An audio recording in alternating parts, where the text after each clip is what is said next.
I miss him tremendously. When parents experience the pain of outliving their child, This is a photo of his senior picture. He always had that smile on his face. they find ways to keep the memory alive. Craig Ellingson Really a huge tribute to Brandon. has done just that. It's been 1 year since his 20-year-old son drowned on the Lake of the Ozarks while in law enforcement custody. The world seems like not a better place without Brandon.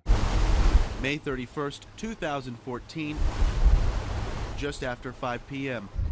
Brandon and his friends leave Coconut's Caribbean Bar, located on the northwest side of the lake. I still don't want to believe it. But Friend Brody Bauman was on Ellingson's boat that fateful day. Trooper Anthony Piercy arrested Brandon for boating while intoxicated. once he handcuffed Brandon and put the life jacket on him, he rolled back around to us, and that's when he kind of got smart with us. Ellingson's friends, including Brody, watched from just feet away. Just left us 7 with the boat while him and Brandon took off. We're about 3 miles south of Coconuts. This is the exact spot where eyewitnesses tell KCCI they spotted the trooper's boat passing by at speeds of 35 to 40 miles per hour. Just moments later, they saw Brandon's body in the water, but recall the trooper was in no hurry to help him. Do you believe Trooper Piercy did everything he could to save Brandon Ellingson? From my perspective, no. Larry Moreau and his family were in another boat and could see Brandon in the water. What I watched over the next, 30 seconds gave me the impression there was no emergency. In reality, Brandon was fighting for his life.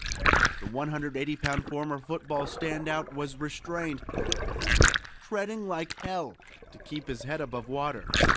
He was handcuffed with no life jacket after it popped off over his head. Later, Piercy admitted to using the wrong type of life jacket and only slid it on over Ellingson's handcuffed arms. I mean, he was just a couple, 3 feet away from him and didn't even bend over to get him. I reached out to the trooper this week for comment on these claims, but have not heard back. Video recordings obtained by KCCI give us insight into how Piercy reacted just minutes after he jumped in trying to save Brandon. I don't know if I'm sore from treading water with the bastard, but I just for spit. I thought I just ran a marathon. I know the camera's on, but I thought I could drown that. I should have done more for him. To know that he was pretty much heartless and could have saved him. He had a couple opportunities to get him out of the water and didn't do it. The pain of losing his son is still there, but Brandon's father has found renewed strength. It's really, truly amazing all the lives Brandon touched in the short 20 years. I just feel so bad for the family. First, that we killed their son. Brandon Ellingson's death on Missouri's Lake of the Ozarks was ruled an accidental drowning. But nearly a year and a half later, a former Water Patrol supervisor is speaking out. As soon as Brandon Ellingson got on to Tony Piercy's boat, I believe it was a death march. Sergeant Randy Henry of the Missouri Highway Patrol was working that night and interviewed Trooper Anthony Piercy immediately after the accident. This happened on our watch. It shouldn't have happened. It's totally preventable.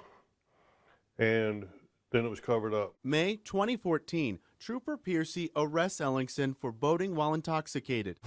Those critical moments after on the Highway Patrol boat have been criticized by Ellingson's family and spurred legislative hearings.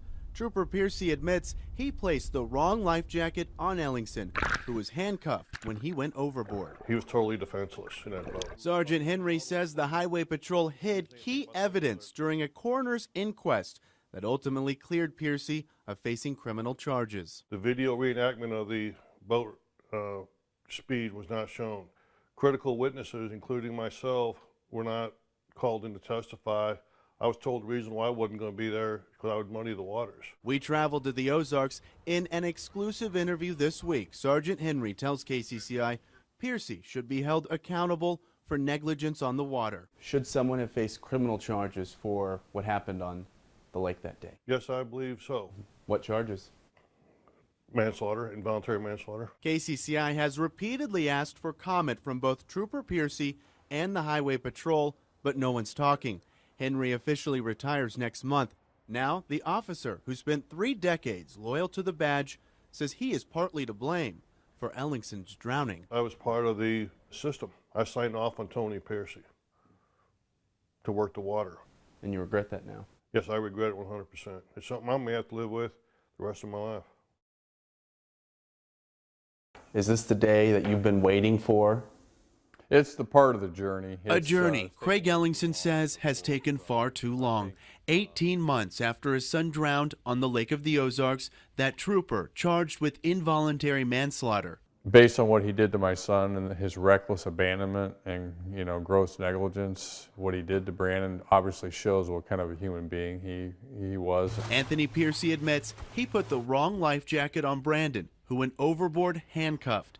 While a Missouri jury ruled Brandon's death accidental, his family continued to push for criminal charges. I think he's just smiling down, and he knows that we're doing justice for him, and he's happy about that. Special Prosecutor William C. spent 2015 reviewing new evidence in the case.